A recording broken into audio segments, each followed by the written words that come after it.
Hello my dear students, welcome to Dakshina e classroom. बहुत बहुत बहुत स्वागत है प्यारे बच्चों आपका दक्षिणा ई क्लासरूम चैनल पर। मैं प्रदीप सिंह फिर से आपके साथ हूं सीटी टू एडवांस पेपर 2 के सॉल्यूशन के साथ। बेटा पेपर का सॉल्यूशन खाली देखना नहीं है, पेपर का सॉल्यूशन इस तरीके से देखना है कि अपनी कमियां नोटिस करें, कौन से क्वेश्चन नहीं कर पाए, क्या उसमें बहुत कुछ था। आपका बेसिकली मोराल थोड़ा सा ऊपर हो जाना चाहिए, आपका ये हो जाना चाहिए कि जो आपकी गलतियां हुई वो अगली बार ना हो। जो भी रीजन हुआ तो आपको क्लियर रहना चाहिए व्हाट वाज द रीजन। ठीक है, तो प्यारे बच्चों बस आइए स्टार्ट करते हैं सॉल्यूशन के साथ। तो मुद्दे की बात यही है कि आप अपने आप को हर पेपर के बाद अगर ये प्रूव कर ले रहे हैं कि आप नंबर ला सकते हैं, तभी आप इंप्रूव हो पाएंगे। तो आपको हर पेपर के बाद ये प्रूव करना है अपने आप को कि पेपर वॉज स्कोरिंग, मतलब आप स्कोर कर सकते थे जितना आपने स्कोर किया उससे ज्यादा। ठीक है, एक एक क्वेश्चन को बहुत ध्यान से एनालाइज करने की जरूरत है। ठीक है, तो प्यारे बच्चों आइए देखते हैं सबसे पहला क्वेश्चन।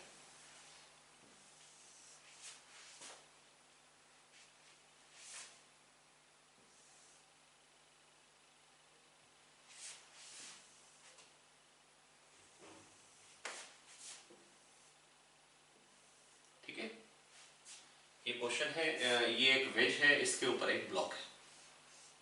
ब्लॉक का मास है कैपिटल एम, वेज का मास है कैपिटल एम। यहां एक रॉड है जो कि मुड़ नहीं रही है, कह रहे हैं ये कंस्ट्रेंट है, सीधे ही नीचे आएगी। ठीक है भैया, और रॉड का मास क्या है पता नहीं। कह रहे हैं this block doesn't slides on this wedge, this block is stationary with respect to this wedge. ठीक है, तो इसका मतलब क्या हुआ, इसका एक्सेलरेशन कितना होगा इधर।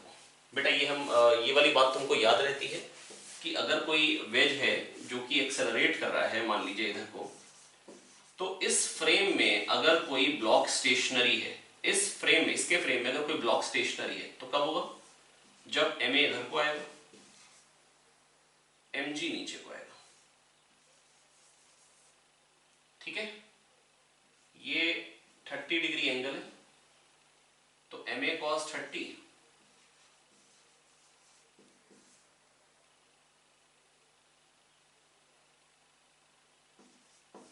एम ए साइन 30 है ना, इधर को आएगा। और एम जी साइन 30 और एम जी कॉस 30, हालांकि इसकी मेरे को जरूरत नहीं, m g cos, m g sine 30 incline plane के अलॉन्ग आता है, एम जी साइन थीटा वाला कंपोनेंट, साइन 30 लिखना था, क्या लिख रहा हूं मैं। ठीक है, और नॉर्मल। अब बेटा अगर ना ये इधर जा रहा है ना ये इधर जा रहा है, इसका मतलब m a cos 30 is equal to m g sine 30। Correct है, बिल्कुल करेक्ट है। इसका मतलब m a cos 30 equal to m g sine 30। M a cos 30 is equal to m g sine 30। Correct है, बिल्कुल करेक्ट है। तो यहां से ए की वैल्यू क्या आ गई, जी tan 30 है ना, ये कितना हो गया, जी बाय रूट 3 आ पाया है, बिल्कुल आ पाया है, कोई दिक्कत भी नहीं है। तो अगर बेटा ये इसकी रिस्पेक्ट में स्लाइड नहीं कर रहा है, अरे भैया अगर ये थीटा है, ये तो हम पहले ही पढ़ चुके हैं भैया, अगर एम ए सूडो फोर्स है, एम ए कॉस थीटा और एम जी साइन थीटा बराबर होंगे तभी आगे पीछे नहीं जाएगा। करेक्ट है, तो ए आ गया जी tan थीटा मतलब जी बाय रूट 3। करेक्ट हो गया, तो इसका एक्सेलरेशन जी बाय रूट 3 पता लग गया। अब इसका एक्सेलरेशन क्या होगा बेटा, सोच के देखिए, जब ये यहां से यहां पे आएगा, ये रॉड इतना नीचे आएगी तो ये इतना आगे जाएगा, ये क्या हो गया, एक्सेलरेशन ऑफ वेज, जो कि कितना है, जी बाय रूट 3। और ये क्या है, एक्सेलरेशन ऑफ रॉड, और ये एंगल क्या है, 30 है, ये एंगल है 30, क्योंकि tan थीटा 1 बाय रूट 3 का मतलब ही ये हो ना कि थीटा 30 डिग्री। तो tan 30 कितना हो जाएगा यहां पे, acceleration of rod upon g by root 3। tan 30 होता है 1 बाय रूट 3, जैसे ही इधर जाएगा रूट 3 मिलकर 3 बन जाएंगे, तो यहां से क्या आ गया, एक्सेलरेशन ऑफ रॉड आ गया जी बाय 3। तो एक्सेलरेशन ऑफ रॉड प्यारे बच्चों क्या निकल के आ गया, जी बाय 3। कोई दिक्कत नहीं है, बिल्कुल कोई परेशानी नहीं। आई होप मैं आपको समझा पाया। अब इसके बाद बेटा सवाल तो और भी है, लेकिन अभी इतना मैं आपको पहले क्लियर कर देता हूं, ये मैंने कैसे किया मैं फिर बता रहा हूं कि इसका एक्सेलरेशन जो है, वेज का एक्सेलरेशन जो है, मैंने मान लिया ए है, तो वेज की रिस्पेक्ट में जो फोर्स आएगा, एम ए आएगा pseudo force m g, m a cos theta और एम जी साइन थीटा बराबर होंगे तभी ऐसे से मूव नहीं करेंगे, तो वहां से एक्सेलरेशन वेज का आ गया। फिर tan 30 equals to acceleration of rod upon acceleration of wedge, वहां से एक्सेलरेशन ऑफ रॉड आ गया। अब अगली चीज, ये बहुत ज़्यादा लिख दिया, इसलिए थोड़ा सा कम किया जाए, यहाँ पे मामला थोड़ा सा मिटोया जाए। बहुत ही शानदार तरीके से प्रदीप सर ने मिटो दिया, बोर्ड को चमका दिया, बहुत बढ़िया। अब इस पे एक नॉर्मल आएगा, ठीक है, इस पे भी नॉर्मल आएगा। अब अगर ये एंगल 30 है तो ये 60 और ये फिर 30, क्योंकि तो नॉर्मल है, और ये फिर वर्टिकल से तो ये वाला भी 30, करेक्ट है। अब इस पे नीचे को फोर्स क्या है, mg, इसका मास स्मॉल m ले लेते हैं, तो mg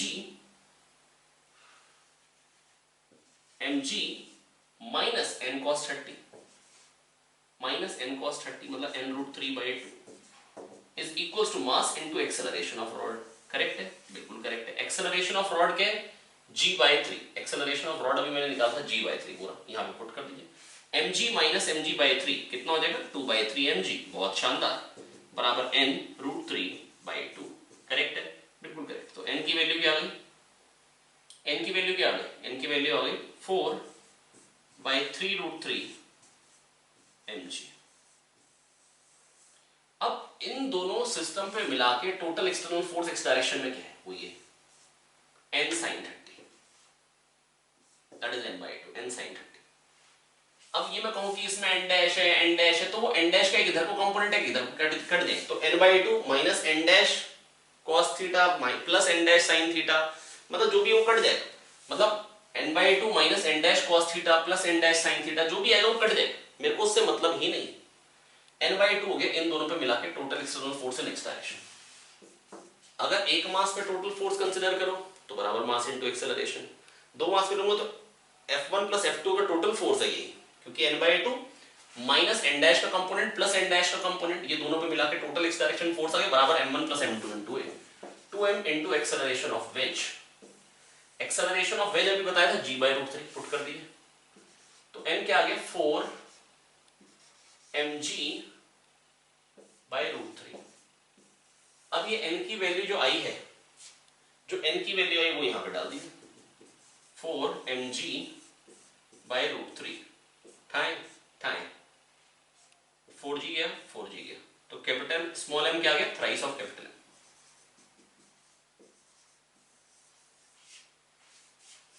मतलब हमने क्या किया, n/2 is equals to m plus m into acceleration of wedge से n निकाला, और mg minus n cos 30 is equals to mass into acceleration of rod से भी n निकाला, दोनों को कंपेयर कर दिए, स्मॉल m कैपिटल M में रिलेशन निकल आया। आया बच्चों, बिल्कुल आया, कोई दिक्कत नहीं है। अगला क्वेश्चन तो बहुत ही आसान है, हाँ देखने में ऐसा लगेगा अगला क्वेश्चन कि जैसे मतलब बड़ा भयानक क्वेश्चन आ गया, पर एक्चुअली बिल्कुल टुच्चा क्वेश्चन है। चलिए पहले इसको रब कर लेते हैं। अगले क्वेश्चन में कह रहे हैं कि एक एयर इंडिया की फ्लाइट है ना, चलिए बड़ी अच्छी बात है, एयर इंडिया की फ्लाइट है, भारत देश की है ना फ्लाइट है। अब कह रहे हैं कि उसको इमरजेंसी लैंडिंग करनी पड़ रही है, उसके व्हील लॉक्ड है, उसके कारण उसके पास एक एक्सेलरेशन आ रहा है जो कि नेगेटिव है, और t0 टाइम में फ्लाइट रुक जा रही है ना। एक्सेलरेशन क्या रखा है, -b0 प्लस b1t, ठीक है भैया। तो अगर एक्सेलरेशन है -b0 प्लस b1t लिख देते हैं, यही एक्सेलरेशन है, तो खटाक से लिख देते हैं भैया -b0 प्लस b1t।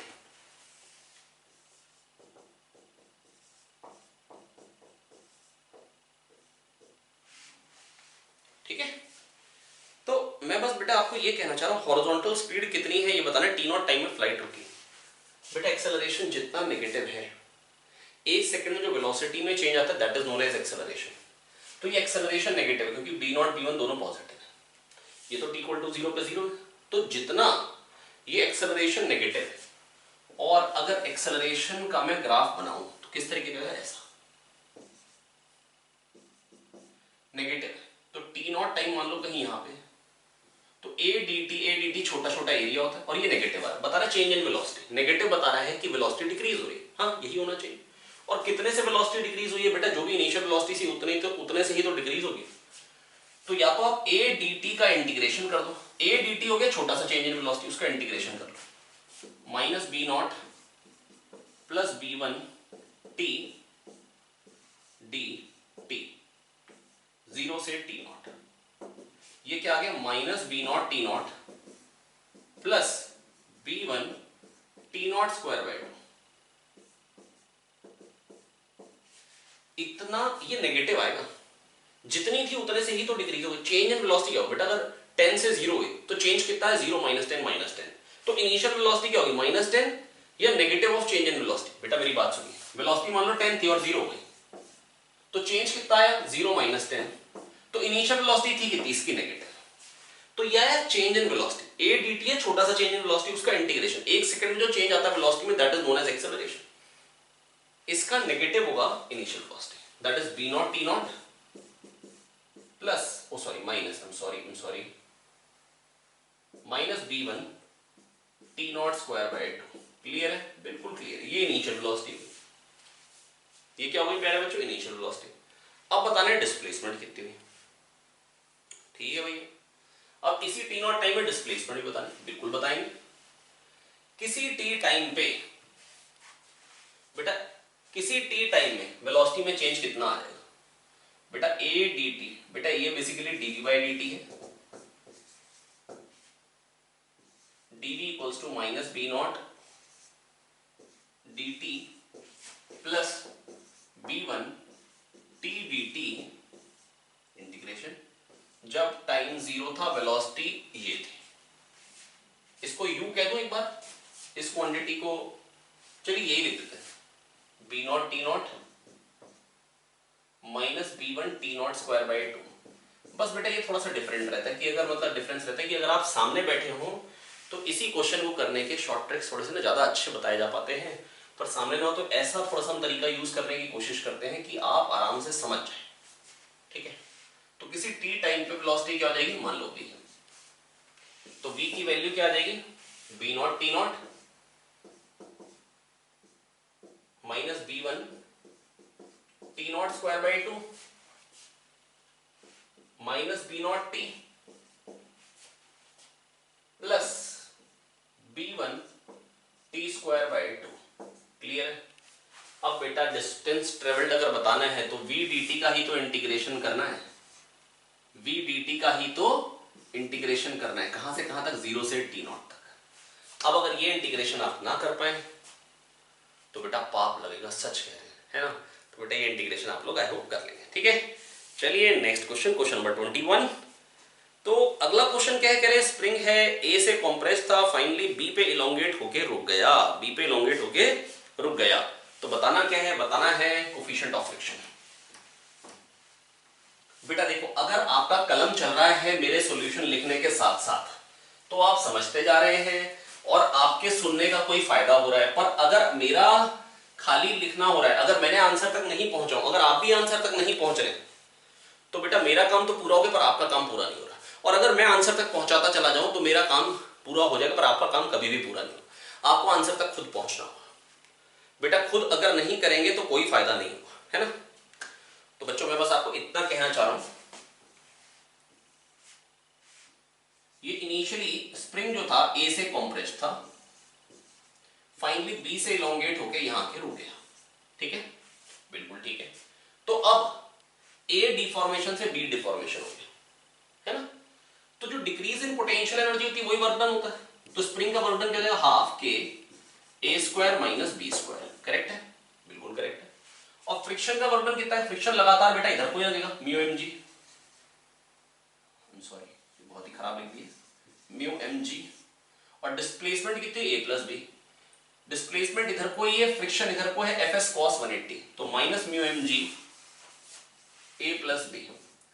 ये हो गया बेटा decrease in potential energy that is work done by spring plus work done by friction, ये हो गया total work done. Total work done क्या होता है, चेंज इन काइनेटिक एनर्जी, पहले भी ब्लॉक रुका हुआ था बाद में भी रुका हुआ है। अब यहां से क्या आ जाएगा, हाफ के A square minus B square is equals to mu M G A plus B. कुछ नहीं भैया, A square minus B square को लिख दीजिए, A minus B A plus B को काट दीजिए और यहां से आपके पास म्यू की वैल्यू आ जाएगी, क्या आ जाएगी प्यारे बच्चों, के ए माइनस बी, क्योंकि ए प्लस बी की तो झंड हो गई, अपॉन 2 एम जी। खत्म, खल्लास, मक्खन। ठीक है, बिल्कुल ठीक है बेटा। देखो आपको थोड़ा थोड़ा करते रहना होगा, है ना, साथ साथ में। अगला क्वेश्चन है पोटेंशियोमीटर का, है ना, क्वेश्चन नंबर 22। इसमें क्या है, पहले एक एल लेंथ की रॉड है, एक 2L लेंथ की रॉड है, एक की रेजिस्टिविटी रो है, एक की 2 रो है और आपको कह रखा है रो एल बाय पाई ए, मतलब जो रेडियस है पूरी वायर का वो ए ही है, तो बेटा एक का रेजिस्टेंस हो जाएगा रो एल बाय ए, दूसरे का हो जाएगा 2 रो इंटू 2 एल बाय ए, है ना, जो भी एरिया पाई ए स्क्वायर को मैं ए कह दे रहा हूं। लिख के बता देता हूं एक बार क्वेश्चन। बेटा आप लोगों ने अगर पढ़ते जा रहे हैं साथ साथ में तो बहुत अच्छा रहेगा, अगर क्वेश्चन नहीं पढ़ रहे हैं साथ साथ में फिर नहीं कोई फायदा होगा, ठीक है। कुछ ऐसी चीजें हैं जो मतलब डायरेक्टली आप समझ सकते हैं, कुछ ऐसी चीजें हैं जिनको आपको क्वेश्चन देखना पड़ेगा, भले आपने पेपर में देखा हो, है ना, वो पक्के से याद नहीं रहते। ईएमएफ ई है और यहां पर जो रेजिस्टेंस है rho L by pi A square, इसका नाम मैंने रख दिया आर। क्या नाम रख दिया? आर।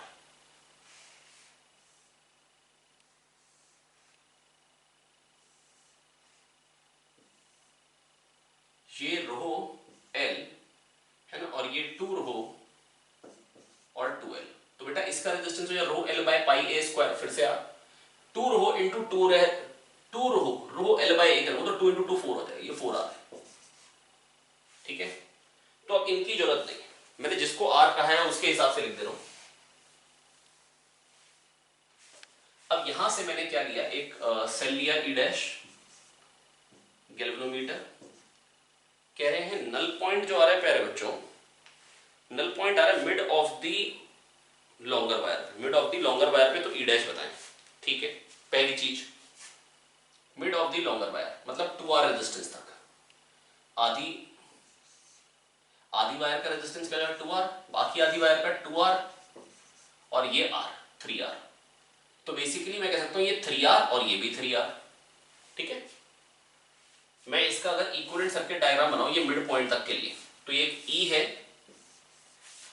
एक 3R है, एक और 3R है, यही तो हो गया। ध्यान से देखिए यहां तक का रेजिस्टेंस 3R है, तो बेटा इसमें भी ड्रॉप E/2 आएगा और इसमें भी ड्रॉप E/2, क्योंकि E है इसमें, अगर मान लो करंट आई है तो I इंटू 3R का इसमें ड्रॉप, I इंटू 3R का इसमें पोटेंशियल ड्रॉप होता है IR। तो बच्चों मैं बस आपको ये कहना चाह रहा हूं, अगर ये E डैश है, ये गैल्वेनोमीटर है और ये आया नो डिफ्लेक्शन, तो इसका मतलब क्या हुआ, यहां पे नो डिफ्लेक्शन अगर मिल जा रहा है तो जो इसमें ड्रॉप आएगा E डैश का, जो इसमें ड्रॉप आ रहा होगा E/2 का, वो बराबर होंगे, मतलब E डैश की वैल्यू हो गई E/2। तो अगर नल पॉइंट लॉन्गर वायर के मिड पॉइंट पे है तो E डैश हो गया E/2, करेक्ट है। रेंज ऑफ पोटेंशियोमीटर क्या हो जाएगी, रेंज ऑफ पोटेंशियोमीटर क्या होती है, मतलब यहां पर अगर डायरेक्टली लगा दी तो कितना मेजर करेगा, आइए। तो मतलब यहां तक, मतलब मैक्सिमम, मतलब कोई ई डबल डैश ले लो कि कितना मैक्सिमम मैं मेजर कर सकता हूं, यहां से यहां के बीच में जो पोटेंशियल ड्रॉप है, जब इतना ड्रॉप इसमें आया और इसमें कितना ड्रॉप आ रहा है पहले वो निकाल लेते हैं, E/6R, क्यों 3R + 3R 6R, और इसका रेजिस्टेंस क्या R 4R 5R, ये हो गया I इंटू R, ये हो गया पोटेंशियोमीटर वायर में ड्रॉप, है ना। मैक्सिमम पोटेंशियल ड्रॉप कितना आ सकता है वो आ गया, पूरी वायर ले लिया, तो ये बेटा कितना आ गया 5E/6। बस बेटा जब इसमें 5E/6 का ड्रॉप आ रहा है तो यहां पे भी अगर 5E/6 ले लूंगा तो यहीं पे नल पॉइंट मिलेगा, क्योंकि इसमें भी 5E/6 का ड्रॉप है, इसमें भी 5E/6, तो कोई करंट नहीं आएगा। पर अगर ये उससे ज्यादा होता, पर अगर 5E/6 से ज्यादा, तो इसमें 5E/6 का ड्रॉप आएगा, इसमें उससे ज्यादा का ड्रॉप आएगा, तो पोटेंशियल बराबर हो ही नहीं पाएगा। क्योंकि अगर ये 5E/6 से भी ज्यादा, मान लो इसकी वैल्यू E ले लो, तो अगर यहां से यहां में 5E/6 का ड्रॉप है, बाकी में तो और कम हो जाएगा ना, resistance come, I into R की वैल्यू और कम, तो सेम बेटा जब जितना इसमें ड्रॉप आया उतना ही इसमें ड्रॉप आया, तो हम कहते हैं पोटेंशियल बराबर हो गए। भाई जैसे मान लो दो स्टूडेंट मेरे सामने, दोनों मेरे से मान लो 20 साल छोटे, तो दोनों की एज बराबर,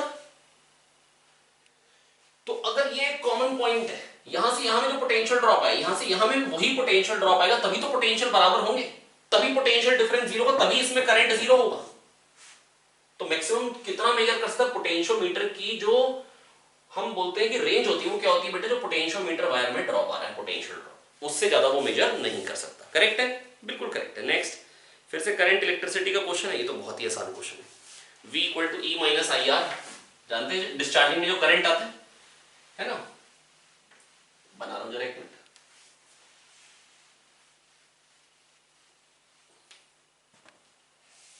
ये बैटरी है, ये उसका कुछ इंटरनल रेजिस्टेंस है, बैटरी के क्रॉस अक्रॉस जो पोटेंशियल डिफरेंस आ रहा है, मान लो ये पॉइंट ए है, ये पॉइंट बी है, तो VA माइनस VB हो जाएगा VA minus VX plus VX minus VB। VA minus VX हो जाएगा E और VX माइनस VB, अगर करंट इधर आ रहा है ना, डिस्चार्जिंग हो रही है, ये किसी पूरा सर्किट का एक पार्ट है ना, तो VA माइनस VX होगा प्लस E और VA माइनस VB को लिख सकते हैं ना VA minus VX plus VX minus VB। Current flows from higher to lower potential, तो लोअर माइनस हायर क्या आएगा बेटा, नेगेटिव माइनस IR। तो V हो गया बेटा जो पोटेंशियल डिफरेंस है उसका नाम रख दिया V equal to E minus IR। तो ये ग्राफ दिखा रखा है आपको क्वेश्चन, और ये दिखा रखी है वैल्यू 10 V वर्सेस करंट का ग्राफ है, ये दिखा रखा है 2 एम्पियर। ठीक है, तो हमसे पूछा है इंटरनल रेजिस्टेंस बता दो, हमसे पूछा है बैटरी का ईएमएफ बता दो, हमसे पूछा है मैक्सिमम करंट कितना हो सकता है, maximum current which can be taken from the battery is. ठीक है ना, मतलब मेरे को वैसे ये वाला पार्ट अच्छा नहीं लगा, maximum current that can be taken from the battery. मेरे को ये कहना चाहिए, मतलब एक बार क्वेश्चन पढ़ लेते हैं। Battery of EMF E and internal resistance R is connected across a resistance R. आप सही, बाय अप्लाइंग अ रेजिस्टेंस, क्योंकि बेटा करंट तो बैटरी से मतलब कितना भी बढ़ाया जा सकता है। उस बैटरी, छोटी सी बैटरी के साथ एक बड़ी बैटरी लगा दो सीरीज में, करंट ज्यादा आ जाएगा बैटरी से, है ना, पर इन्होंने क्या रखा है, रेजिस्टेंस लगाया, तो मैक्सिमम करंट कितना आएगा। अब देखो बेटा, V equal to I equal to 0 पे करंट क्या है, सॉरी I इक्वल टू 0 पे पोटेंशियल डिफरेंस क्या था, EMF, और I इक्वल टू 0 पे पोटेंशियल डिफरेंस क्या है, 10, तो EMF हो गया 10।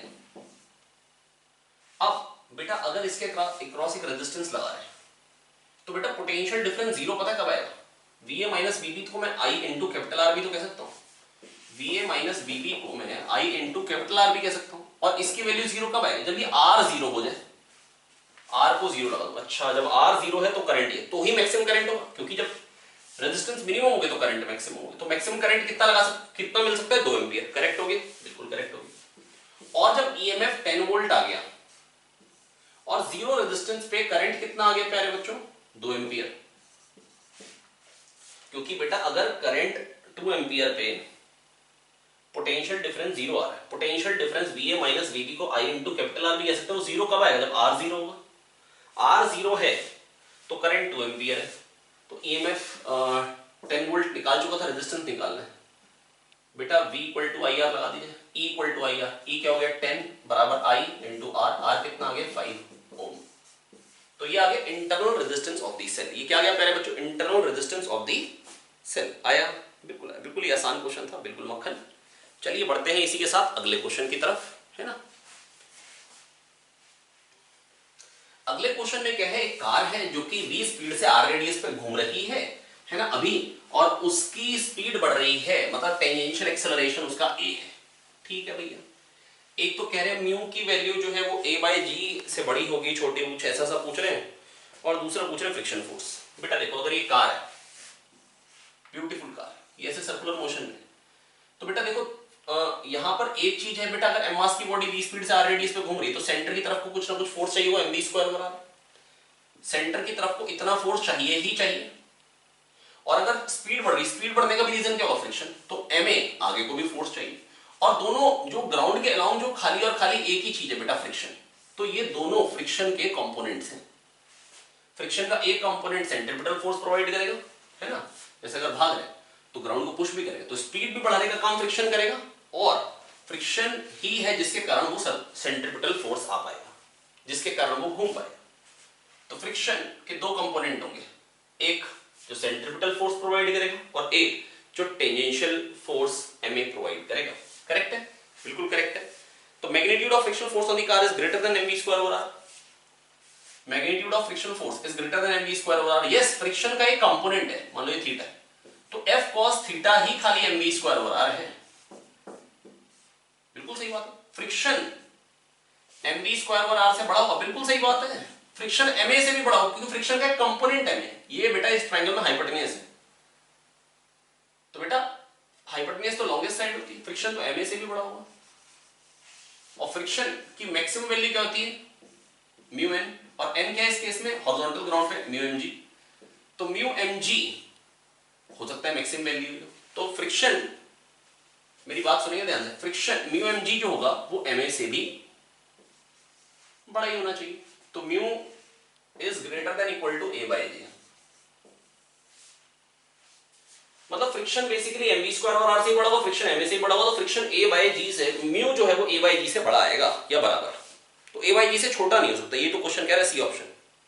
ओके ठीक है भैया। और friction coefficient between the ground and car is mu equal to tan inverse v square by r g. कैसी बात कर रहे हैं, अगर मेरे को कंपेयर ही करना हो तो friction m we square over r से तो बड़ा ही है, और फ्रिक्शन की मैक्सिमम वैल्यू यहां पे म्यू एम जी होगी, तो mu M g m we square over r से बड़ा है।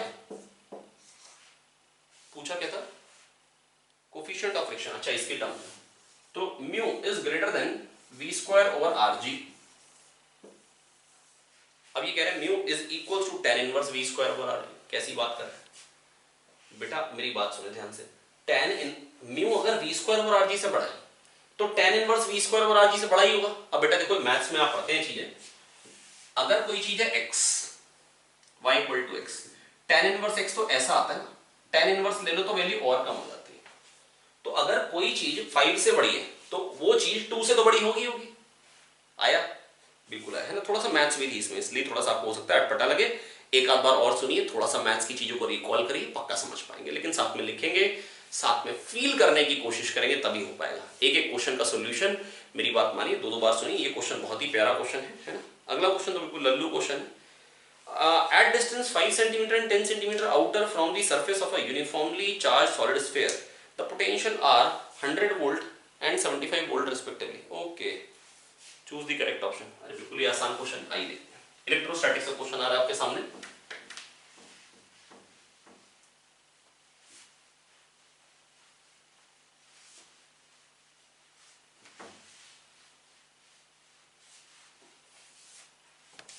ठीक है, मान लीजिए रेडियस अगर स्फीयर का आर है,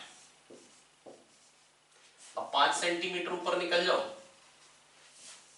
या 10 सेंटीमीटर ऊपर निकल जाओ, यहां पे जो पोटेंशियल है, कह रहे हैं, मैं बता रहा हूं, एक जगह पे पोटेंशियल 5 सेंटीमीटर पे 100 वोल्ट, हाँ सही बात है, और यहां पे है 75 वोल्ट।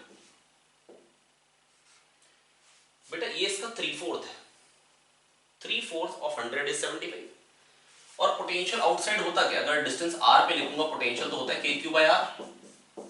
अब 3/4 कब होगा, जब r की वैल्यू 4/3 टाइम्स हो जाए। नहीं है, ये 4/3 टाइम्स होगा तभी तो पोटेंशियल 3/4 होगा, 100 का 3/4 है ना। तो r प्लस 10 का 4/3 टाइम्स, सॉरी r प्लस 5 का 4/3 टाइम्स इज r प्लस 10। बेटा r की वैल्यू 4/3 टाइम्स हो जाए, यहां पर जो वैल्यू थी उससे 4/3 टाइम्स अगर हो जाए r की वैल्यू, तो ही पोटेंशियल 3/4। तो यहां से क्या आएगा, 4r प्लस 20 3r प्लस 30, तो कितना आ गया, r is equal to 10। Clear है, बिल्कुल क्लियर। r की वैल्यू आ गई 10। बेटा बिल्कुल ही आसान क्वेश्चन। तो r अगर आ गया 10 तो kq बाई 20, मतलब फिर को 0.2 कहना चाहिए। अगर 75 है तो सरफेस पे पोटेंशियल क्या है, ये कंडक्टर है, सरफेस पोटेंशियल क्या है, kq बाई 10, यहाँ पे kq बाई 20, यहाँ पे kq बाई 10, r हाफ हुआ तो पोटेंशियल डबल, तो सरफेस पे पोटेंशियल 150 वोल्ट है। मतलब kq बाई 0.1 जो आ रहा है वो क्या आ रहा है, 150। अब कह रहे इलेक्ट्रिक फील्ड एट सरफेस क्या होगी, kq बाई 0.1 स्क्वायर, मतलब 1.1 और आ गया नीचे, मैं इसको कह सकता हूं 150 बाई 0.1, तो इलेक्ट्रिक फील्ड क्या आ जाएगी 1500। तो सरफेस पे पोटेंशियल 150, फील्ड हो गई 1500। क्या क्या पूछा है, खत्म हो गया जो भी है। पोटेंशियल एट दी सरफेस 75 कह रहे, बक पोटेंशियल एट सरफेस होगा 150, पोटेंशियल एट दी सेंटर 200 कह रहे। बेटा कंडक्टर जो होता है वो इक्वी पोटेंशियल होता है, हर जगह पोटेंशियल सेम होगा, सेंटर पे भी 150 वोल्ट ही होगा। करेक्ट है, बिल्कुल करेक्ट है, जो सरफेस पे होगा वही हर जगह होगा। तो इसका मतलब ए और डी तो गलत हो गए। अब more than one option correct है ना। तो अच्छा, वैसे more than one option correct, more than one option may be correct. अगर more than one option is correct कहते हैं तो फिर तो कम से कम 2 ठीक होते, तो दोनों आंसर हो जाते हैं। वैसे यहाँ पर दोनों ही आंसर है, बी सी। इलेक्ट्रिक फील्ड तो निकाल ही दी। अब इलेक्ट्रिक फील्ड अगर आ गई आपके पास तो क्या चार्ज नहीं निकाल पाओगे? 1/4πε0 9 × 10⁹ लिखिए और ये 0.1 का स्क्वायर को 100 लिखिए, 100 हटाइए, आ जाएगा आंसर, चार्ज आ जाएगा, बिल्कुल आ जाएगा, कोई दिक्कत नहीं है भैया। चलिए बढ़ते हैं आगे। तो देखो प्यारे बच्चों, क्वेश्चन क्या है, circuit shown in the figure is in steady state. ठीक है, स्टेडी स्टेट का मतलब क्या है, ये लेफ्ट वाला फिगर था बेटा जो क्वेश्चन में गिवन था, ये स्टेडी स्टेट में। स्टेडी स्टेट का मतलब क्या है, कैपेसिटर फुली चार्ज है। कैपेसिटर जो है प्यारे बच्चों ये फुली चार्ज है, तो इसमें कोई करंट नहीं जाएगा। करंट नहीं जाएगा तो इसके अक्रॉस पोटेंशियल डिफरेंस क्या आएगा, जीरो। क्या आएगा प्यारे बच्चों, जीरो। रेजिस्टेंस के 2R रेजिस्टेंस के अक्रॉस कोई पोटेंशियल ड्रॉप नहीं आएगा। तो इसका मतलब जो भी करंट आएगा प्यारे बच्चों यहाँ से, वो यहाँ पे जाएगा। करेक्ट है, बिल्कुल करेक्ट है। अब दोनों रेजिस्टेंस बराबर है, जो करंट यहाँ से आ रहा है यहीं पे जा रहा है, तो इसका मतलब दोनों में रेजिस्टेंस भी बराबर है, करंट भी बराबर है, तो दोनों में पोटेंशियल ड्रॉप बराबर हो गया। तो दोनों में E/2 और E/2 का ही पोटेंशियल ड्रॉप आ गया। ठीक है, और जो E/2 इसमें पोटेंशियल ड्रॉप होगा वही E/2 इसमें होगा। ऐसा क्यों कह रहा हूँ प्यारे बच्चों में, ऐसा कहने के पीछे केवल और केवल एक ही रीज़न है, क्योंकि इसमें पोटेंशियल ड्रॉप है नहीं, ये ब्रांच इसके साथ पैरेलल में ही तो है। तो बेटा हमने ये समझ लिया कि दोनों का पोटेंशियल डिफरेंस, दोनों के क्रॉस पोटेंशियल डिफरेंस बराबर होगा। क्यों? क्योंकि ये इसके साथ पूरे के साथ पैरेलल में है, इसमें कोई पोटेंशियल ड्रॉप है नहीं, इसका मतलब जो इसमें पोटेंशियल ड्रॉप होगा वही इसमें होगा। बेटा बेसिकली जो इस ब्रांच में होना चाहिए वही इस ब्रांच में पोटेंशियल ड्रॉप होना चाहिए। इसमें कोई पोटेंशियल ड्रॉप है नहीं, इसका मतलब जितना इसमें होगा उतना ही इसमें होगा, E/2। अब क्या किया, सडनली हमने कैपेसिटर डाल दिया बेटा डाइलेक्ट्रिक कांस्टेंट 2 का। तो बेटा डाइलेक्ट्रिक कांस्टेंट 2 का ये कैपेसिटर डाल दिया। अब सिचुएशन आ गई ये वाली, राइट हैंड साइड वाली। डाइलेक्ट्रिक कांस्टेंट 2 है, चार्ज बेटा अगर सडनली डाला है तो चार्ज चेंज नहीं होगा। चार्ज चेंज नहीं होगा तो V होता है Q/C, क्योंकि सडनली डाला बेटा। चार्ज है तो मास है तो इनर्शिया। अचानक से चार्ज चेंज नहीं होगा, चार्ज चेंज नहीं होगा तो V है Q/C प्यारे बच्चों।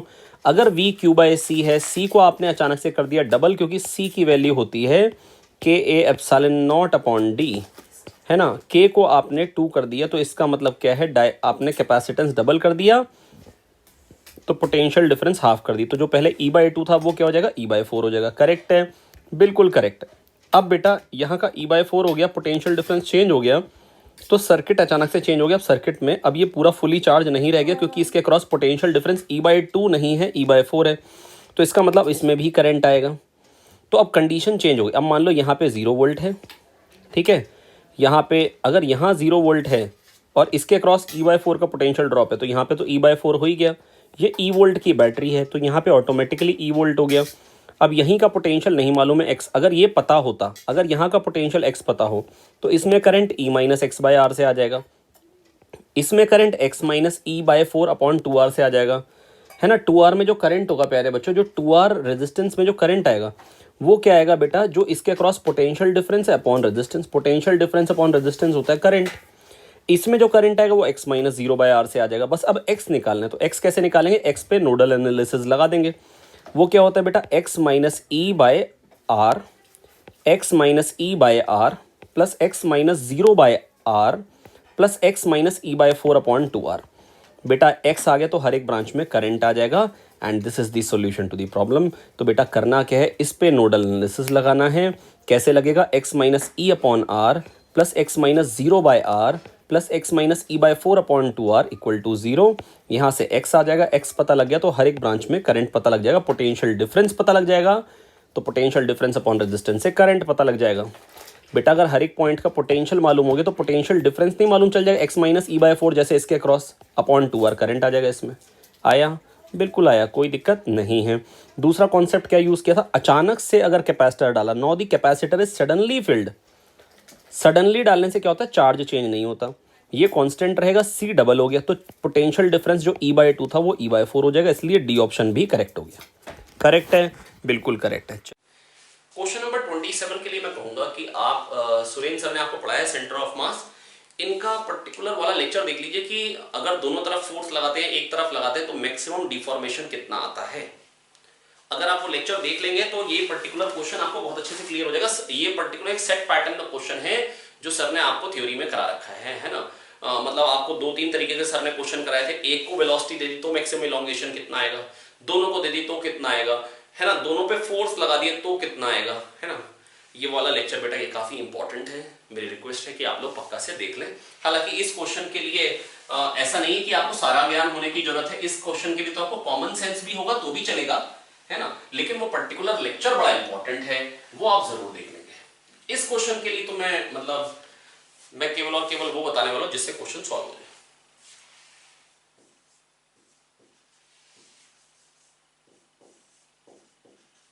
कंप्लीट अगर सॉल्यूशन चाहते हैं तो आपको वाला लेक्चर देखना चाहिए, नहीं देखेंगे तो पाप लगेगा, है ना। रेपुटेशन हर चीज का करना अच्छा नहीं है। पहली सिचुएशन, दूसरी सिचुएशन और ये आ गई तीसरी सिचुएशन।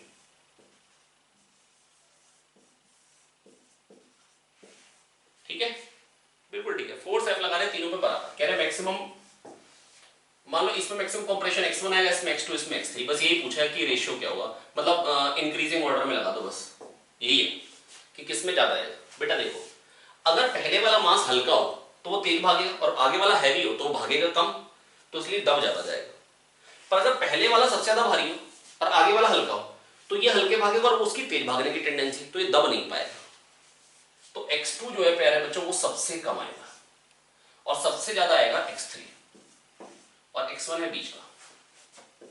आई होप बच्चों मैं आपको समझा पाया, क्योंकि टोटल मास तो सब में बराबर ही है। बेटा ये वाला मास जितना कम हो उतना तेज भागेगा और आगे वाला मास जितना ज्यादा उतना वो हल्के भागेगा स्प्रिंग फोर्स से, तो दब ज्यादा जाएगा। तो ये सबसे ज्यादा दब जाएगा, x3 सबसे बड़ा आएगा, x2 सबसे छोटा आएगा क्योंकि ये मास सबसे बड़ा है इसलिए भागेगा भी सबसे कम, और ये सबसे तेज भागने वाला तो इसलिए दब नहीं पाएगा। जब ये तेज भागे ये हल्के भागे तो दबेगा ना, ये हल्के भागना चाह रहा है ये तेज भाग तो दबेगा ही नहीं, दबेगा कम। तो x2 सबसे कम आएगा, x3 सबसे ज्यादा आएगा और x1 बीच का है ना, क्योंकि उसमें दोनों चीजें बीच की हैं। इससे तेज भागना चाहता है पर वो इससे हल्के भागना चाहता है, आगे वाला हल्के भागना चाहता है पीछे वाला तेज, तो इससे तो ज्यादा दबेगा, पता लग गया। इन दोनों में कंपेयर करें, आगे वाला इसका तेज भागना चाहता है, पीछे सॉरी ये वाला इसका तेज भागना चाहता है, दबने की कंडीशन ज्यादा, और आगे वाला इसका हल्के भागना चाहता है तो दबने की कंडीशन इसी की ज्यादा है इससे। तो मतलब किसी से मतलब आप इस तरीके से करके सोच सकते हैं। ठीक है, नेक्स्ट कह रहे हैं two artificial satellite of same mass are moving around the earth in circular orbits of different radii in comparison to the satellite with lesser orbital radius. The other satellite with higher orbital radii will have क्या ज्यादा होगा, potential energy ज्यादा होगी, total energy ज्यादा होगी, kinetic energy ज्यादा होगी, magnitude of angular momentum. ठीक है भैया बता रहे हैं। एक सेकेंड, क्वेश्चन नंबर कौन सा है? 28। आसान क्वेश्चन है 28। 29 भी मैं यही कहूंगा कि 29 भी आसान है और 28 भी आसान है, दोनों में कोई खास दम नहीं है, दोनों में कोई खास दम नहीं है ना। तो आइए बच्चों देखते हैं, ये मास है, ये सैटेलाइट मतलब ये अर्थ है, मान लो ये एक सैटेलाइट यहां घूम रही है और एक सैटेलाइट से ऊपर घूम रही है। अभी उसकी बात बाद में करते हैं। पहले बेटा ऑर्बिटल वेलोसिटी क्या होती है? बेटा कैसे निकालते हैं? GMEM, धरती माता प्रणाम कर ले, तो GMEM/r², यू के सेंटर की तरफ को फोर्स, अगर m मास की बॉडी v स्पीड से r रेडियस पे घूम रही है तो सेंटर की तरफ को फोर्स कितना आएगा प्यारे बच्चों? mv²। mm को काटेंगे, v को निकालेंगे, v आगे अंडर रूट GME/r। आया मेरे यार? यस सर, कोई दिक्कत नहीं है सर। ठीक है बच्चा, लोग आगे बढ़ा जाए। तो अच्छा ऑर्बिटल स्पीड तो मुझसे पूछी नहीं थी। पोटेंशियल एनर्जी किसकी ज्यादा होगी, टोटल एनर्जी किसकी ज्यादा होगी? अच्छा एंगुलर मोमेंटम, एंगुलर मोमेंटम होता है mvr, v कितना हो गया? Under root GME/r।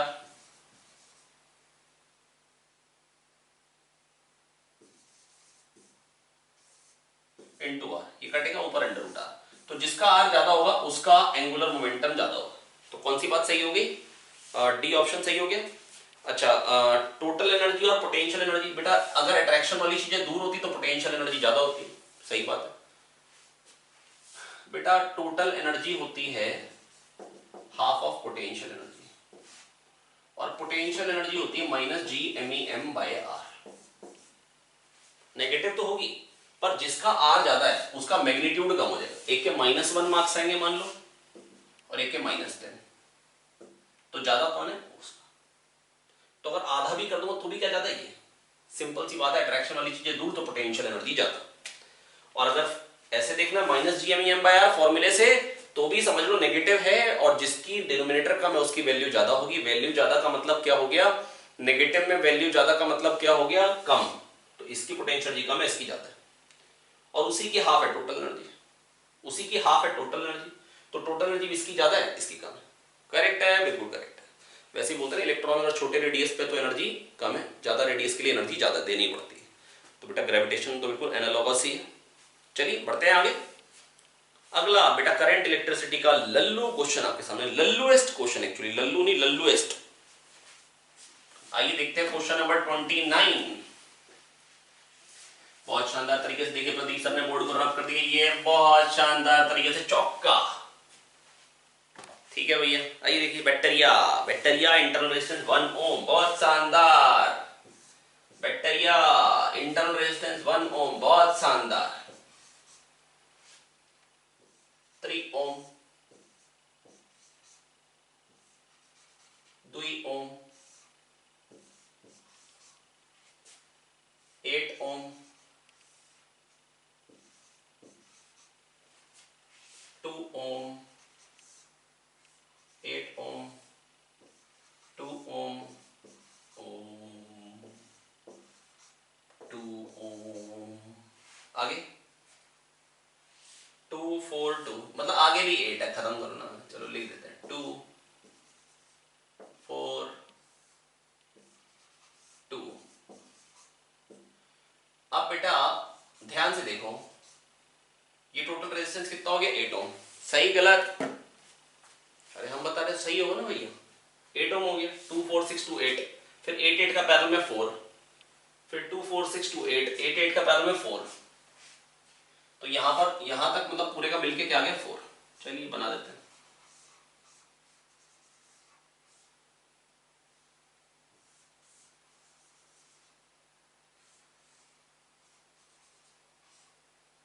Bacteria 10 volt, 1 ओम, 2 ओम, 3 ओम, 4 ओम, 4 3 7, 7 3 10। तो करंट कितना आएगा, 1 एम्पियर। करेक्ट है, बिल्कुल करेक्ट। पूछा गया current through 3 ohm is 1 ampere, तो ये तो समझा गया, यहाँ से 1 एम्पियर मतलब बैटरी से 1 एम्पियर। ठीक है, आगे current through 3 ampere is 0.5 ohm, 0.5 ampere तो गलत ही हो गया, ए सही है तो बी गलत। Current through 4 ampere 4 ohm is 0.5 ampere. 4 ohm कौन सा है, अच्छा ये वाला। बेटा करंट 1 आ रहा है, ये आगे का 8 था भी समझाया था, तो ये भी 8 है, तो हाफ हाफ हो जाएगा। अब ये भी 8 है और ये भी 8 है, फिर से उसका भी हाफ हाफ हो जाएगा, 1/4 और 1/4। तो इससे करंट कितना होगा ये पूछे, 0.25 एम्पियर। सही है, बिल्कुल सही, डी ऑप्शन सही हो गया। ठीक है, अगला question number 30। Question number 30 binary star system का क्वेश्चन है। फिर से यही कहूंगा कि थ्योरी पढ़ ले तो बड़ा ही अच्छा रहेगा, है ना। लेकिन फिर भी मैं पूरा क्वेश्चन समझा देता हूँ अच्छे से, पूरा क्वेश्चन अच्छे से समझा के सॉल्व कर देता हूँ। लेकिन रिक्वेस्ट है आप लोग थ्योरी जरूर पढ़ लें, ये भी एक इंपॉर्टेंट वैरायटी है जो कि आपको बहुत अच्छे से आनी ही चाहिए, जो भी आपको बहुत अच्छे से आनी ही चाहिए। ठीक है, ओके। एम मास, 2m मास, बाइनरी स्टार सिस्टम है, बीच का सेपरेशन है L।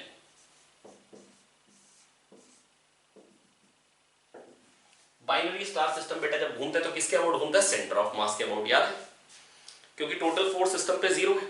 मान लीजिए बीच में एक इमेजिनरी रॉड है, तो कौन सा पॉइंट है जो स्टेशनरी रहेगा, centre of mass. Total force system पे 0, ये इस पे लगा रहा है, ये इस पे लगा रहा है, इसने इस पे लगाया इधर, इसने उस पे उतना ही लगाया इधर, तो total force 0, acceleration of centre of मास 0। तो जो और centre of mass line joining पे होता है, तो कौन सा पॉइंट है जो स्टेशनरी रहेगा, सेंटर ऑफ मास। करेक्ट है, बिल्कुल करेक्ट है, कोई दिक्कत नहीं है भैया। ठीक है, अब इसका डिस्टेंस क्या होगा निकाल लेंगे, L/3 और 2L/3। अरे भैया सेंटर ऑफ मास तो निकाल लेते हैं ना प्रोबेबली। कैसे निकालते हैं, इससे अगर निकालना डिस्टेंस, इसको ओरिजिन ले लीजिए, ये L,0 पे हो गया, ये 0,0 पे हो गया, तो सेंटर ऑफ मास कितनी दूरी पे आएगा, 2m into L plus m into 0/3m, 2L/3। अच्छा तो ये 2L/3 तो ये L/3, करेक्ट है। हम बता रहे हैं सही होगा ना यार। हाँ चलिए, तो सब मजाक की बात है, टाइम पीरियड ऑफ रिवोल्यूशन के बारे में क्वेश्चन है। अब ये तो बिल्कुल पक्की बात है कि अगर इसके अबाउट घूमना है तो जितना ये घूमेगा, जितना एंगल, उतना ही ये घूमेगा, क्योंकि सेंटर ऑफ मास वही है, फोर्स सेंटर की तरफ को होना चाहिए। तो वो तभी हो पाएगा जितना एंगल ये घूमे उतना ही ये घूमे, तभी तो फोर्स उस तरफ को आएगा। तो इसका मतलब दोनों ने बराबर एंगल घूमना है, बराबर टाइम है, दोनों की एंगुलर वेलोसिटी बराबर है, दोनों का टाइम पीरियड बराबर है। ओके आया। ऐसा नहीं कि एक तेज चलेगा एक हल्के, है ना, ऐसा नहीं होगा कि एक हल्के घूम रहा है एक तेज, ऐसा नहीं, दोनों बराबर एंगल घूम रहे हैं बेटा। चलिए तो फिर कैसे करें? सेंटर की तरफ को जो फोर्स है किसी एक पे ले लीजिए, इस पे ले लेते हैं, Gm2m/L², करेक्ट है। m मास पे ले ले रहा हूं, बराबर क्या हो जाएगा, m बोल रहा है v लिख रहा है, mv², मान लो इसकी रफ्तार है v अपॉन r, mv² और r क्या है 12/3। तो इसकी वेलोसिटी कितनी आ गई,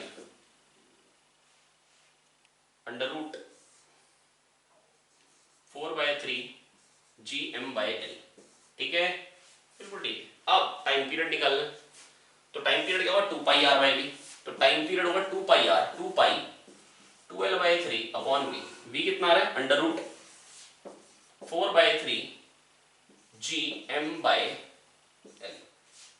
तो L की पावर 3/2 पे टाइम पीरियड डिपेंडेंट आ रहा है, L√n हो जाएगा L की power 3/2, time period is proportional to L की पावर 3/2 अपॉन √m। √m को लिख सकता हूं m की पावर -1/2, करेक्ट है। तो कौन कौन सा ऑप्शन सही हो गया, AD। कौन कौन सा सही हो गया, AD। अगला क्वेश्चन नंबर 31, 6 क्वेश्चन बाकी हैं और अगले 2 क्वेश्चन तो बिल्कुल ही खत्म है भैया, है ना, बल्कि 3 क्वेश्चन खत्म है। चलिए कोई दिक्कत की बात नहीं, अपने करेंगे, है ना, आसान हो मुश्किल हो हमको करना है, आगे बढ़ना है। बेटा ध्यान से खुद भी करिए, है ना, ऐसा नहीं कि आप खाली देखते चलिए, खुद भी साथ में करते चलिए, भले पेपर में क्यों अभी भी करिए। लिखिए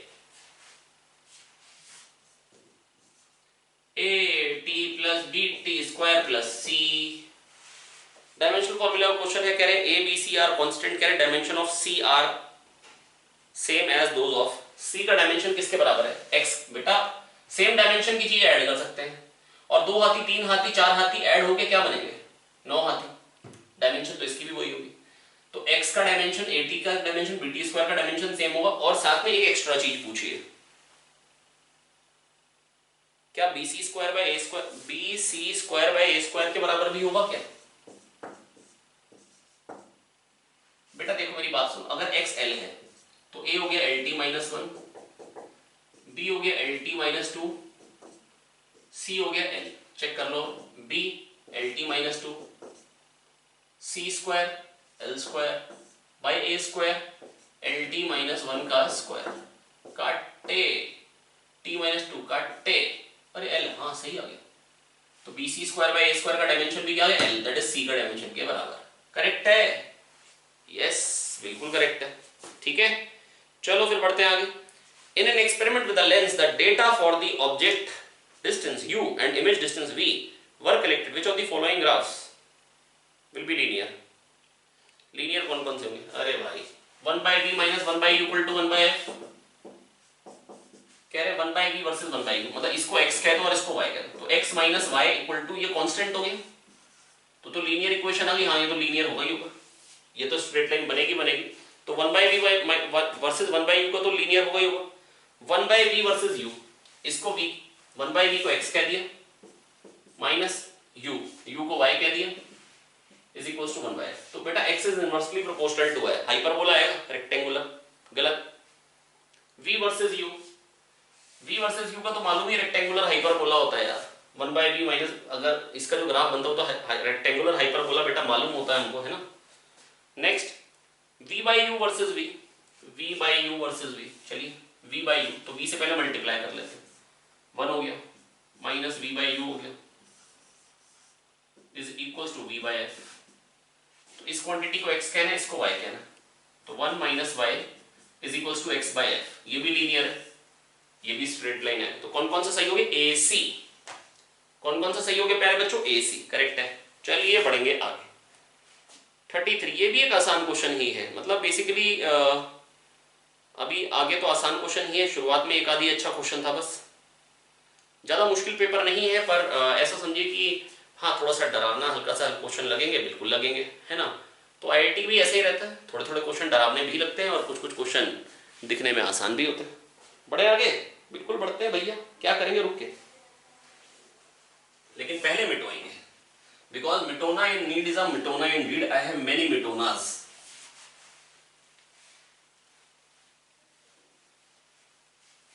ओके चलिए तो फिर आगे बढ़ते हैं। In which of the following cases the centre of mass of system is certainly not at its centre, centre पे ना ही हो।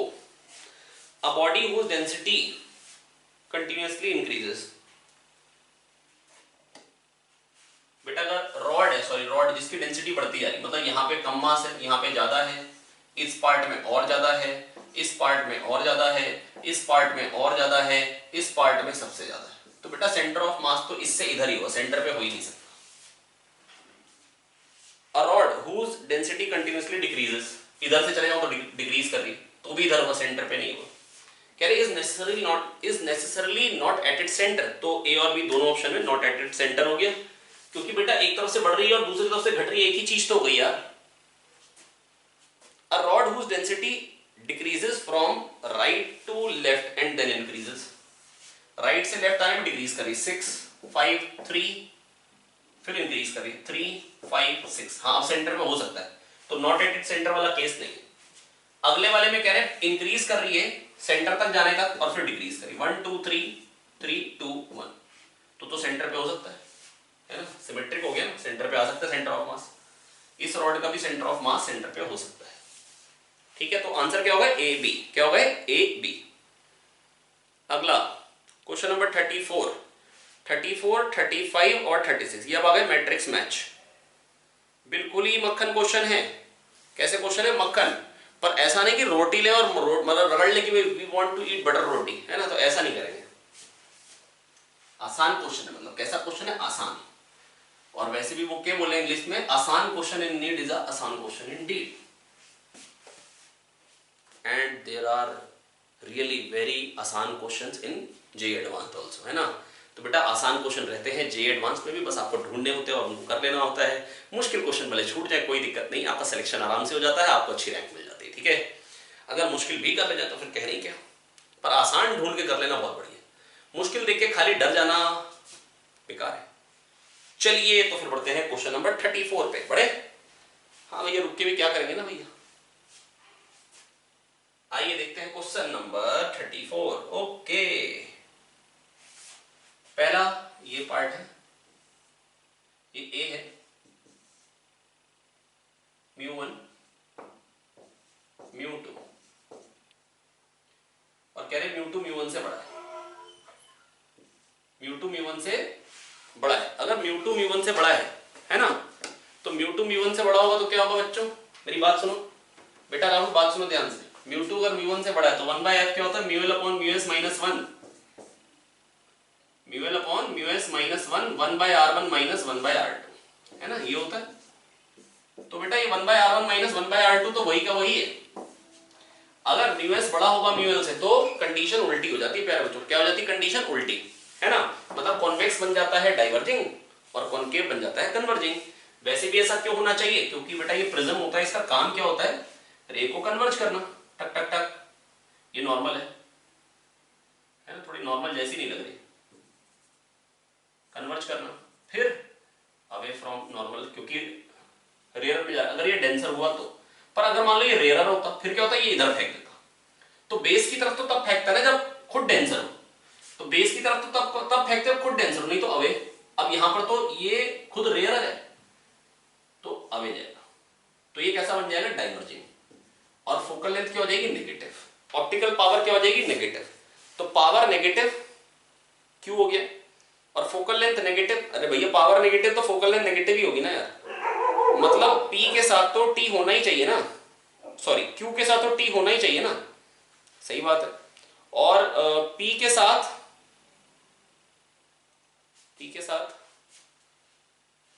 बताते हैं तो अभी ये समझ में आ गया। ठीक है, अगला, अगले वाले में क्या, फिर से μ2 μ1 से बड़ा है और फिर से कॉन्वेक्स लेंस है, अच्छा लेकिन म्यू टू अंदर वाला है, हाँ ये देखो बेटा कंफ्यूजन हो सकती है,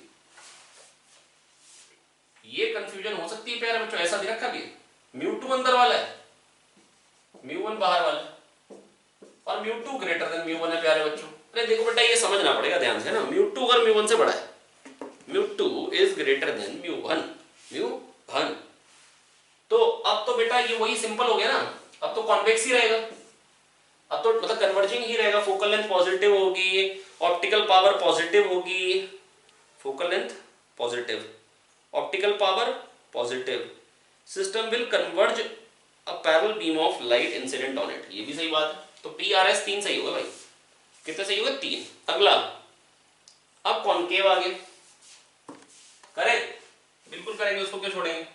वैसे इस तरीके से बाकी दोनों भी हो जाएंगे, बिल्कुल सिंपल है।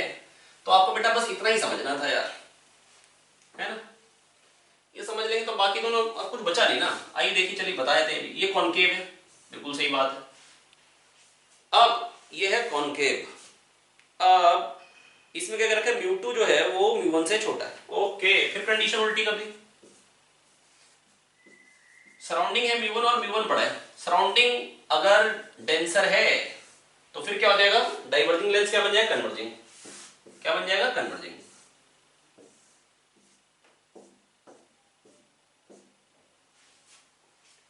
ठीक है, सराउंडिंग क्या है प्यारे बच्चों, सराउंडिंग जो है सी वाले ऑप्शन में, उसमें क्या है म्यू वन, और सराउंडिंग जो है बेटा वो डेंसर मीडियम की है, तो ये कन्वर्जिंग हो जाएगा। तो बेटा ऑप्टिकल पावर क्या हो जाएगी, पॉजिटिव, फोकल लेंथ क्या हो जाएगी, पॉजिटिव, पैरेलल बीम क्या हो जाएगी, कन्वर्ज। तो इसका आंसर भी क्या हो गया, PRS, इसका आंसर भी क्या हो गया प्यारे बच्चों, PRS। आखिरी ऑप्शन आ गया D। बेटा देखिए इस क्वेश्चन में गलती होने की चांसेस क्या थी बेटा, डी पार्ट में ही है केवल, है ना, क्योंकि इसमें क्या होता है बेटा, इसमें जो पावर होती है वो होती है -1/f, होता क्या ये बस ये दिमाग में नहीं रहता, इस वजह से गड़बड़ हो जाती है। तो बेटा इसकी फोकल लेंथ तो बेटा कॉन्केव मिरर की तो नेगेटिव ही होती है, मालूम ही है, रेज कन्वर्ज होती है, फोकल लेंथ नेगेटिव होती है, फोकल लेंथ नेगेटिव होती है, पावर पॉजिटिव होती है ना, और फोकल लेंथ नेगेटिव होती है, पावर पॉजिटिव होती है, और अगली बात पैरेलल रेज कन्वर्ज हो जाती है। ठीक है, तो क्या क्या आंसर बन जाएंगे बेटा इसका, इसके हिसाब से आप बना लेंगे, PQRST में ढूंढ लेंगे। ठीक है, चलिए अगला क्वेश्चन, अगला क्वेश्चन क्या है बेटा, दो कैपेसिटर्स हैं पैरेलल में, एक कैपेसिटर का नाम है A, एक कैपेसिटर का नाम है B। ठीक है, अब charge on capacitor A as function of time, charge on capacitor B as function of time, ऐसे ऐसे क्वेश्चन है। आइए देखते हैं क्या कर रहे हैं, एक के प्लेट्स को दूर कर रहे हैं V स्पीड से, और एक के प्लेट्स को पास कर रहे हैं V रफ्तार से। ठीक है भैया, एक ऊपर वाला कैपेसिटर है और एक नीचे वाला कैपेसिटर है, एक कैपेसिटर का नाम है A और दूसरे कैपेसिटर का नाम है B। ठीक है, बिल्कुल ठीक, इसकी रफ्तार भी इधर है, इसकी रफ्तार भी इधर, तो t टाइम बाद इसका जो बीच का सेपरेशन हो जाएगा वो कितना हो जाएगा, d-vt हो जाएगा, और इसका कितना हो जाएगा बेटा, ये इधर आ जाएगा तो d+vt हो जाएगा, करेक्ट है। और दोनों के क्रॉस अब बेटा मान लो ये पॉजिटिव प्लेट थी, इसमें भी q चार्ज था, इसमें भी q चार्ज, तो टोटल चार्ज तो वही रहेगा 2q, और टोटल चार्ज होगा कितना रहेगा, C1v + C2v, है ना, C1v + C2v, ये टोटल चार्ज हो जाएगा, है ना। हालांकि मेरे से तो ये पूछा गया इस पे चार्ज कितना हो, तो Q1/Q2 बता देता हूं, या QA/QB लिख देता हूं, वो क्या हो जाएगा C1/C2, C1v/C2v, तो A epsilon not upon d+vt upon A epsilon not upon d-vt, तो d-vt अपॉन d+vt, ये आ गया QA/QB, है ना। तो ये तो आ गया बेटा QA/QB। अब QA अपॉन QA + QB, है ना, इनवर्स कंपोनेंटो लगा रहा हूं, is equals to d-vt upon d-vt plus d+vt, तो ये vt कट गया, 2d आ गया, और ये QA + QB क्या है, 2q, तो 2 कट जाएगा, तो q d-vt अपॉन d, है ना, ये आ गया QA। तो QA ये आ गया, तो QA की वैल्यू या तो आप यहां पे पुट कर दो और फिर QB निकाल लो, तो QB क्या आ जाएगा बेटा निकल के, Q d+vt बाई d, या QA + QB को 2q कर लो, तो आप ये निकाल लेंगे। ठीक है, बिल्कुल सही बात है। तो बेटा क्यू आ गया क्या ये, तो चार्ज ऑन कैपेसिटर ए ये आ रहा है और टाइम के साथ साथ घट रहा है, ठीक है। चार्ज ऑन कैपेसिटर बी ये आ रहा है, टाइम के साथ साथ बढ़ रहा है, तो इसलिए ए का आंसर हो गया पी आर, बी का हो गया क्यू टी, सी का क्या हो गया प्यारे बच्चों, current in the circuit as function of time. बेटा कितनी तेजी से चार्ज बढ़ रहा है वही करंट हो जाएगा D Q B by D T, current हो जाएगा D by D T of Q B.